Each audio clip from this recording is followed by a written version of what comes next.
Candidate कह रहे थे कि भैया हमें डॉक्यूमेंट वेरिफिकेशन के बारे में बता दो, जो मेडिकल में डॉक्यूमेंट्स लेने हैं उस डॉक्यूमेंट्स की डिटेल हमें बता दो। तो मैं डॉक्यूमेंट्स की डिटेल तो मैंने बता दी है ऑलरेडी, पर भी एसएससी जीडी के हिसाब से हम रखते हैं कि एसएससी जीडी ने क्या रखा हुआ है। तो एसएससी जीडी ने डॉक्यूमेंट्स कौन कौन से रखे हैं, तो इसमें आपको मैं पूरे प्रूफ के साथ दिखा दूंगा। कहीं बाद में ये ना बोलो भैया आपने क्या बोल दिया, ठीक है भाई। अभी भी कुछ डॉक्यूमेंट होंगे जो आपके एडमिट कार्ड के इंस्ट्रक्शन पे आ जाएंगे। फॉर एग्जांपल वो फ़ोटो होंगे, फ़ोटो कितने लेने हैं, आप अभी भी फ़ोटो सेम जैसे पहले दिए हैं वैसे मत रखना, न्यू वाले फ़ोटो निकलवा देना, ठीक है भाई। आप देख सकते candidate will short list verification वो क्वालिफाई, जिसने फिजिकल टेस्ट क्वालिफाई किया उनके लिए। At the time of DME document verification, medical के वक्त इन डॉक्यूमेंट वेरिफिकेशन कौन से डॉक्यूमेंट साथ में रखना है, ठीक है भाई।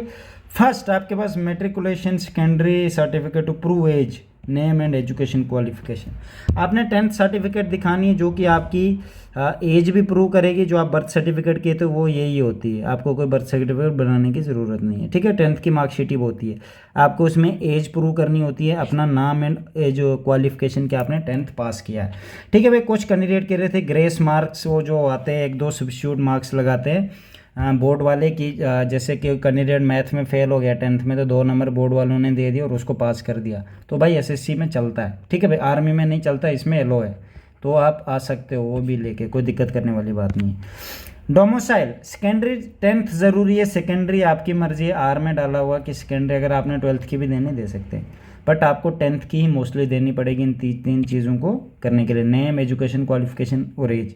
दूसरा domicile certificate, permanent residence certificate issued by the authority ने, जो आपके पास डोमिसाइल सर्टिफिकेट या परमानेंट रेजिडेंट सर्टिफिकेट होना चाहिए। असम के कैंडिडेट है उनको ये सब नहीं मिलता, दोनों में से। असम के कैंडिडेट को कुछ मुझे लगता है और ही कोई एफिडेविट लेना पड़ता है या जो भी है वो ओएसएससी उनको बता देंगे, उसकी कोई दिक्कत वाली नहीं, खास करके असम वाले कैंडिडेट के लिए, बाकी किसी के लिए नहीं। बाकी हर स्टेट में domicile and permanent resident certificate दी गई, असम वाले कैंडिडेट के लिए ये नहीं है, मैंने कहीं पढ़ा हुआ था। एनसीसी सर्टिफिकेट आपके पास होना चाहिए अगर आपने एनसीसी फिल किया है, अगर नहीं किया तो आपके मार्क्स जो भी हैं कट हो जाएंगे अगर आप एनसीसी की सर्टिफिकेट वहाँ पे प्रोवाइड नहीं कर पाते तो, ठीक है मेरे भाई, इस बात का भी ज़रूर ध्यान। फोर्थ डॉक्यूमेंट आपने कौन से लेने हैं, तो भाई फोर्थ जो अभी है फोर्थ आपने लेना है भाई पर्सनल फॉर्मेट। ये वो कैंडिडेट एक्स सर्विसमैन जिन्होंने दोबारा से एग्ज़ाम दिया है, फॉर्मेट 5 एक्स सर्विसमैन, ये भी उनके लिए, ठीक है भाई। फिर आगे caste certificate in the format prescribed in annexure, ये एनेक्शर है देखो 3, ये एनेक्शर अगर किसी ने एज रिलैक्सेशन लिए या रिजर्वेशन ली है तो ये उनके लिए मेरे तो ये उनके लिए एनेक्शर ज़रूरी नहीं, अगर आपने ऑनलाइन बनाया है, ऑनलाइन अगर किसी के पास है तो आ जाना चाहिए आपके पास, ऑनलाइन हो या ऑफलाइन हो जो भी है दोनों चलेंगे, ठीक है मेरे भाई।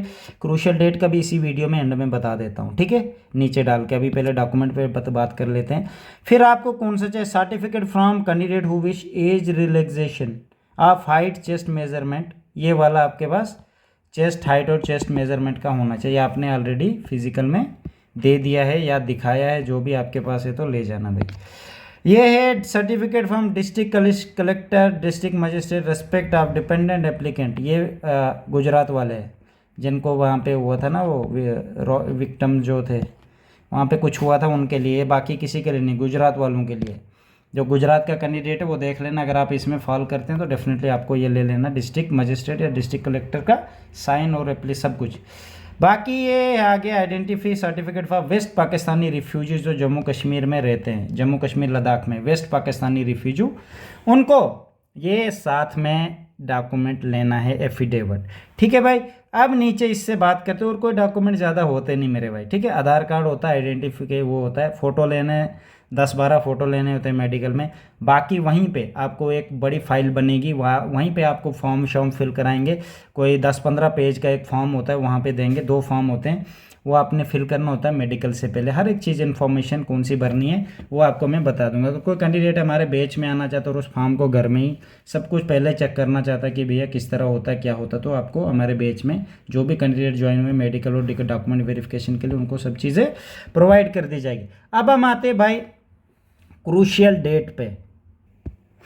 तो भाई यहाँ पे लिखा है क्रूशियल डेट का, ये एसएससी की जो 2025 की नोटिफिकेशन है उस पर हम बात करते हैं। काफ़ी कैंडिडेट कह रहे भैया क्रूशियल डेट, देखो इधर लिखा था crucial date of claim SC ST OBC EWS status of any other benefit fee concession reservation age relaxation the closing date of receipt of online application form 14/10/2024 से पहले का आपका होना चाहिए। ठीक है भाई मेरे भाई।